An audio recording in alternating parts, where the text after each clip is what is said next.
قرآن کبھی نہیں کہتا اولاد سے محبت کرو، کیونکہ یہ تو فطرت میں کرو گے، بلکہ روکتا ہے زیادہ نہ کرو۔ ان من ازواجکم واولادکم عدوا لکم فاحذروہم، یہ جو تمہارے اندر فطری ایک محبت ہے، اس کے بنا پر وہ تمہارے دشمن بن سکتے ہیں۔ ان کی محبت میں تم غلط کام کرو گے، ان کو اچھے سے اچھا کھلانے کے لیے تم حرام کمائی کے اندر جو ہے ہاتھ ڈالو گے، لہذا ریسٹرین کرو، اس لگام کو کھینچ کر رکھو۔ محبت ایک حد سے زیادہ نہیں ہونی چاہیے اولاد سے۔ ہاں والدین سے محبت کرو، جو فطری تقاضا نہیں ہے۔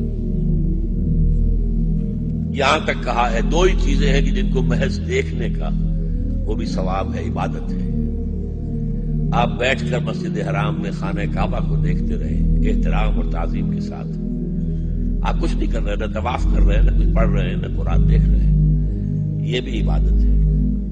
اور بوڑھے والدین کو محبت بھری نگاہ سے دیکھنا بھی عبادت ہے۔